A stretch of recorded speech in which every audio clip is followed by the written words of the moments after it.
안녕하세요. 말씀과 함께 기도 오늘 21차 누가복음 10장부터 12장에 있는 말씀 함께 나누도록 하겠습니다. 먼저 10장부터 보시겠습니다. 13절 말씀을 제가 써놨는데요. 화 있을진저 고라시나 화 있을진저 베세다야. 이 화 있을진저는 굉장히 무서운 말씀이죠. 그러니까 저주가 있을 것이다. 그러니까 예수님께서 이렇게 선포하시면 사실 굉장히 심각한 거 아닙니까? 고라신과 베세다는 갈릴리 지역에 있는 갈릴리 호수 지역에 있는 지역으로 예수님께서 가장 많은 이적들을 행하신 곳이 바로 이 지역입니다. 그러면서 이어지는 말씀 보면 너희에게 행한 모든 권능을 두로와 시돈에서 행하였더라면, 두로와 시돈은 이방인 지역이거든요. 거기서 행하였더라면 그들이 벌써 베옷을 입고 제에 앉아 뭐 하였으리라. 여러분 이 가로 안에 뭐가 들어가는지 아실까요? 네, 회개하였으리라 입니다. 여기서 알 수 있는 것이 무엇입니까? 예수님께서 우리에게 은혜를 베푸시고 때로는 놀라운 기사를 베푸시기도 하시는데 그렇게 권능을 베푸시는 예수님께서 우리에게 가장 기대하시는 것이 뭐다? 바로 회개하는 것입니다. 회개가 뭐라고 그랬습니까? 방향을 돌리는 거죠. 그전에는 내가 중심이었는데 이제는 예수님이 중심이 되는 쪽으로 나의 삶의 디자인을 방향을 전환하는 것입니다. 그러니까 예수님이 가장 기대하시는 것은 우리들의 회개입니다. 오늘도 우리가 말씀 기도를 통하여서 그 예수님께로 향하고 있잖아요. 예수님 얼마나 기뻐하시겠어요. 그러니까 기적과 표적들이 의미가 없는 것은 아니지만 사실은 기적과 표적으로 사람들이 변화가 되지 않습니다. 말씀을 만나야 거기에서 참된 변화의 일들이 나타나게 된다라는 것도 알 수가 있겠습니다. 자, 이어지는 19절과 20절 말씀 봅시다. 내가 너에게 뱀과 정갈을 밟으며 원수의 모든 능력을 제어할 권능을 주었으니 너희를 해칠 자가 결코 없으리라. 그러나 귀신들이 너희에게 항복하는 것으로 기뻐하지 말고 너희 이름이 하늘에 기록된 것으로 기뻐하라 하시니라. 19절과 20절 이 말씀은 그 예수님께서 70명의 그 제자들을 파송하시고 그 다음에 그 70명이 돌아와서 예수님 정말 주의 이름으로 놀라운 일들이 벌어졌습니다. 이렇게 보고를 받으신 후에 우리 주님께서 하신 말씀입니다. 여기에 보면 제가 이제 노란색으로 표시를 해놨는데 모든 능력, 그러니까 원수의 모든 능력을 제어할 권능을 주었으니, 근데 이게 시제가요 현재 완료 시제입니다. 그게 무슨 얘기냐? 계속 주고 계신다는 거예요. 계속. 그러니까 우리가요 영적 전쟁, 믿음의 선한 싸움을 싸울 수 있는 근거가 뭐냐? 예수님께서 우리에게 이 모든 것들을 이길 수 있는 권능을 계속해서 주고 계신다라는 것입니다. 그리고 예수님 말씀에서 하신 것처럼 귀신들이 너에게 항복하는 것을 기뻐하지 말고 너희 이름이 하늘에 기록된 것으로 기뻐하라. 우리에게 더 큰 은혜의 축복의 포지션이 어디에 있습니까? 우리의 이름이 하늘에 기록된 것으로. 그러니까 주님이 역사하시는 통로가 되었다는 거예요. 그러니까 귀신들이 뭐 우리의 능력 때문에 항복하는 게 아니잖아요. 예수님이 우리에게 주신 권능 때문이죠. 그래서 제가 써놨습니다. 승리의 여부는 우리의 능력에 있는 것이 아니라 계속 권능을 주고 계시는 예수님의 명령에 대한 뭐에 있습니까? 순종에 있는 것입니다. 따라서 영적 전쟁은 외부가 아니라 먼저 내 안에서 일어나는 거거든요. 저 사람이 문제고 이런 환경이 문제고 그 이전에요. 먼저 내 안에서 정말 예수님의 말씀에 대한 명령에 대한 온전한 순종이 있는가 그거를 먼저 우리가 살펴봐야 됩니다. 우리의 이름이 하늘에 기록되어 있는 것으로 기뻐라 하셨잖아요. 그러니까 우리가 참된 기쁨도 여러분 삶 가운데 지금 뭐 염려가 있고 근심이 있으십니까? 회개하셔야 되죠. 우리의 이름이 어디에 기록되어 있습니까? 하늘에 기록되어 있는데요. 잊으시면 안 됩니다. 자, 그리고 나서 예수님을 따르는 자들의 두 가지 삶의 자세를 이제 비유를 통해서 말씀해 주시는데 첫 번째가 여러분 잘 아시는 선한 사마리아인의 비유입니다. 그러니까 어떤 사람이 강도를 만났다는 거 아니에요? 여리고에서 예루살렘으로 가다가, 그죠? 그래서 불쌍히 여기는 마음과 행동을 예수님께서 강조를 하고 계시는데 33절과 35절에 보면 그를 보고 불쌍히 여겨 가까이 가서 기름과 포도주를 그 상처에 붓고 싸매고 자기 짐승에 태워 주막으로 데리고 와서 돌보아 주니라. 그 이튿날 그가 주막 주일에게 데나리온 둘을 내어주며 이르되 이 사람을 돌보아주라. 비용이 더 들면 내가 돌아올 때 갚으리라. 아, 제가 좀 표시를 해놨죠. 그러니까 지금 사실 이 질문은요, 우리 그 율법교사가 예수님께 나와서 하는 질문인데, 사실 그 질문에 이렇게 29절에 보면은 예수께 여짜오되 그러면 내 이웃이 누구입니까? 그러니까 벌써 그 질문 속에 편견이 들어있는 것을 알 수 있죠. 내 이웃이 누굽니까? 그러니까 내가 도와줄 사람이 있고 돕지 말아야 될 사람이 있습니까? 뭐 이렇게 나누는 게 있잖아요. 거기에 대해서 예수님이 하신 말씀이에요. 그래서 우리는 누구를 만나든지요, 이 마음을 가져야 됩니다. 불쌍히 여기는 마음. 그 다음에 이 사람이 가까이 갔대잖아요. 그리고 이 사람을 위해서 그 상처에 붓고 싸매고 기름과 포도주를요. 그 다음에 자기 짐승에 태웠다. 그럼 자기는 걸어가야 되겠죠. 그러니까 다른 사람을 돕는 일에는요, 당연히 자기의 희생이 따르는 겁니다. 그리고 주막으로 데려가서 돌봐주고요. 그 이튿날 그가 주막 주인에게 데나리온 둘을 줬다. 이제 여러분 아시죠? 데나리온이 한 사람 노동자 하루 품삯이라는 거를. 그러니까 근데 그 당시에는 숙박비가 얼마였느냐? 16분의 1 데나리온이었대요. 그러니까 만약에 하루 품삯이 16만 원이다. 그러면 만 원만 주면 되는 거예요. 그러니까 숙박비가. 그런데 32만 원이나 준 거잖아요. 그러니까 풍성하게 줬다는 것입니다. 이 사람을 돌봐주라. 비용이 더 들면 내가 돌아올 때 갚으리라. 목사님 저도 하고 싶은데요. 저 가진 게 없는데요. 여기 써놨잖아요, 제가. 권능을 주신다니까요. 섬기겠다, 돕겠다라는 마음으로 하시면요, 주님이 다 주십니다. 감당할 수 있는 힘도 주시고 지혜도 주시고.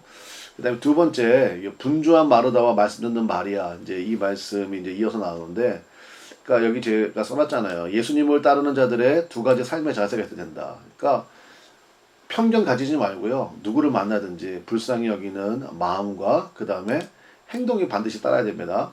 이거를 계속 하려면요. 뭐가 있어야 됩니까? 지속된 말씀 공급이 있어야 된다는 것입니다. 그래서 이제 예수님 오셨는데 마르다는 준비하느라고 어떻게든 예수님께 잘 대접하려고. 근데 이제 마리아는 참 눈치가 없죠. 예수님 발차에 앉아서 말씀 듣고 있었다는 거 아니에요? 더군다나 동생인데 마리아가. 그래서 마르다가 뭐라고 그랬죠, 예수님께. 마리아한테 좀 뭐라고 좀 하세요, 예수님. 그때 예수님이 이제 하신 말씀이 이 좋은 편을 택하였다. 그러면 이제 저는 이렇게 이해합니다. 그러니까 먼저 마리아가 되고요. 그 다음에 마르다 되시면 됩니다. 그러니까 말씀 듣고 그 다음에 섬기는 행동해야 돼요. 말씀 듣지 않고 행동 먼저 하잖아요. 그러면 우리가 이제 번아웃이라고 그러잖아요. 탈진 옵니다. 탈진 와요. 그러니까 마르다처럼 삐져버려요. 왜 나만 해야 되냐고. 왜 맨날 주방일 나만 해야 되냐고. 이런 식으로 삐져버려요. 그래서 지속된 말씀 공급이 있어야 불쌍히 여기는 마음과 행동을 계속해서 해나갈 수 있다. 그리고 하늘에 우리 이름이 기록된 것으로요. 계속 기뻐하면서 할 수 있다라는 것입니다. 그래서 우리 이악 물고 하는 게 아닙니다. 이게 중요하다는 것입니다. 자, 11장에 가면 이제 예수님께서 기도를 가르치시는 장면이 나오는데요. 우리가 이제 말씀 기도를 하잖아요. 그러니까 이제 이 내용이 중요하겠죠. 먼저 1절과 4절에는 기도의 내용이 나옵니다. 우리가 흔히 얘기하는 주기도문. 근데 사실은 그 주기도문이 아니고 예수님의 기도는요, 요한복음 17장에 나와요. 이거는 너희는 이렇게 기도하라고 가르쳐 주신 거니까 사실은 제자들의 기도, 이렇게 하는 게 더 맞다고 생각합니다. 어쨌든 기도의 내용이 나오고요. 자, 기도의 방법에서 예수님이 강조하신 게 뭐냐면 간청과 간구의 자세에 대해서 말씀하시는데, 자, 여기 말씀 볼게요. 내가 너에게 말하노니 비록 벗됨으로 인하여서는 일어나서 주지 아니할지라도 그 간청함을 인하여 일어나 그 요구대로 주리라. 제가 이제 표시해놨는데 이 간청함이라는 단어가 헬라어로 아나이데이아인데요. 성경에서 딱 여기만 나옵니다. 아나이데이아는 말이 그 뜻이 뭐냐면 뻔뻔함, 무례함 이런 뜻이에요. 그러니까 무슨 얘기입니까? 직면한 어떤 필요를 가지고 하나님 앞에요. 우리가 이렇게 기도해도 됩니다. 여러분 삶 가운데 해결돼야 될 어떤 간절한 문제들이 있잖아요. 그거 가지고 여러분 주님 앞에 진짜 이렇게 기도하십시오. 뻔뻔하고 무례하지만 하나님 이거 꼭 주셔야 됩니다. 이거 해결해 주셔야 됩니다. 하나님 이거 역사해 주시기 바랍니다. 하나님 앞에 간청함이 나여서 여러분 그 기도에 예수님께서 가르치신 자세예요. 그렇게 기도하는 거 굉장히 중요하다는 것입니다. 그러니까 여러분 직면하고 있는 그것이 어떤 필요든지 간에 하나님 앞에 간청함으로 한번 기도해 보시기를 결단하시면 좋겠습니다. 간청이 뭔지 아시죠? 뻔뻔하고 무례함으로 계속 그냥 그 기도만 하는 거예요. 그런데 그 뒤에 보면요, 이제 9절부터 13절에 보면 그 기도의 열매가 나옵니다. 그러면 기도가 기도를 성장시킨다는 말이 있어요. 그러니까 뻔뻔하고 무례하지라도 이런 걸 기도해도 되나? 하십시오. 괜찮습니다. 근데 그러면 기도가 기도를 성장시키게 돼 있어요. 반드시. 13절 보시면 너희가 악할지라도 좋은 것을 자식에게 줄 알거든 하물며 너희 하늘 아버지께서 구하는 자에게 성령을 주시지 않겠느냐 하시니라. 이게 기도의 열매고 기도의 결과인데 이게 병행 구절이 마태복음 7장 11절인데요. 너희가 악한 자라도 좋은 것으로도 자식에게 줄 알거든 하물며 하늘에 계신 너희 아버지께서 구하는 자에게 좋은 것으로 주시지 않겠느냐. 여기까지 똑같죠. 그러므로 무엇이든지 남에게 대접을 받고자 하는데도 대로 너희도 남을 대접하라. 이것이 율법이요 선지자니라. 네, 그래서 여기 제가 노란색으로 표시해 놨죠. 네, 좋은 것은 뭐예요? 누가복음에 의하면 구하는 자에게 성령을 주시지 않겠느냐. 그러니까 좋은 것은 성령이에요. 네, 마태복음에 의하면 좋은 게 뭐예요? 남을 대접하는 거예요. 그러면 이런 도식이 나올 수 있겠죠. 좋은 것은 뭡니까? 성령 충만이에요. 우리에게 가장 좋은 것은 성령 충만하면 어떤 일을 하게 되는 거예요? 남을 대접하는 거예요. 어느 정도로 남을 대접할 수 있어요? 여기 있잖아요. 이렇게. 그죠? 선한 사마리아인을 모습처럼. 그러니까 우리가 성령 충만 주세요라는 게 그냥 어떤 뭐 감정이 막 올라가고 뭐 환상 보고 이런 게 아니라 실질적인 것입니다. 그래서 거꾸로 얘기해도 돼요. 하나님, 내가 누구를 대접하기 원하고 그 사람을 섬기기 원하는데 그러면 하나님이 뭘 주세요? 성령 충만. 그게 우리에게 뭐예요? 좋은 것. 그러니까 이거는요, 뻔뻔하게 구해도 된다는 것입니다. 아시겠죠? 그 다음에 우리 12장으로 넘어가 봅시다. 12장에 보면 4절과 5절에 내가 내 친구 너에게 말하노니 몸을 죽이고 그 후에는 능히 더 못하는 자들을 두려워하지 말라. 마땅히 두려워할 자를 내가 너에게 보이리니 곧 죽인 후에 또한 지옥에 던져 넣는 권세를 있는 그를 두려워하라. 내가 참으로 너에게 이르노니 그를 두려워하라. 내가 가장 두려워하는 것이 나의 신앙의 대상입니다. 여러분은 무엇을 가장 두려워하십니까? 어떤 사람은 건강을 가장 두려워해요. 그럼 그 사람은 건강이 그냥 그 사람의 신앙이에요. 어떤 사람은 돈을 가장 두려워합니다. 그럼 그 사람은 돈이 신앙의 대상입니다. 근데 예수님께서 우리에게 마땅히 두려워할 자를 보여주셨잖아요. 그분은 어떤 분입니까? 우리의 생명의 주인 되시고 또 영원히 우리를 지옥에 던져 넣을 수 있는 권세를 가지신 분입니다. 그러니까 하나님을 두려워할 줄 아는 그 믿음이 굉장히 중요한 것이죠. 그런데 그럼 하나님만을 두려워하는 방법이 뭐냐? 하나님을 일상의 삶 속에서 계속 시인하는 것입니다. 그게 하나님을 두려워하는 방법이에요. 하나님 두려워한다고 해가지고 진짜 하나님 무서워하고 이게 아니라 일상의 삶 속에서요 계속 하나님을 시인하는 것, 그것이 하나님을 두려워하는 삶의 모습이라는 것입니다. 그래서 예수님이 말씀하셨어요. 8절과 9절에 보면 내가 또한 너에게 말하노니 누구든지 사람 앞에서 나를 뭐하면 시인하면 인자도 하나님의 사자들 앞에서 그를 시인할 것이요 사람 앞에서 나를 부인하는 자는 하나님의 사자들 앞에서 부인을 당하리라. 그래서 시인한다는 말이요, 그 원문에 보면 호모로게오입니다. 뜻이 뭐냐면 호모는 같다는 뜻이잖아요. 로게오가 말하다거든요. 그러니까 똑같이 말하는 거예요. 그러니까 일치가 된다는 거예요. 일치. 그러니까 여러분이 하나님을 두려워하게 되면요, 여러분이 깨달은 말씀 그대로 이제 전하겠죠. 근데 하나님을 안 두려워하면 어떻게 되겠습니까? 하나님은 동쪽이요 그랬는데 우리는 남쪽이요 뭐 이렇게 일치가 안 될 거 아니에요. 하나님을 안 두려워하니까. 근데 하나님을 두려워하면요 일치가 되고 하나가 된다는 것입니다. 그게 신한다는 뜻이에요. 근데 하나님 믿어요. 종교가 뭐예요? 기독교요? 그게 아니고요. 똑같이 얘기하는 거예요. 하나님과 똑같은 일치된 마음으로 살아가는 것. 그것이 하나님을 두려워하는 방법이라는 것입니다. 그러면서 이제 반대 샘플로 어리석은 부자 이야기를 예수님이 하십니다. 자, 이런 거 보면 성경 너무 재밌지 않습니까? 그죠? 그냥 너무 재밌지 않아요? 저만 재밌나요?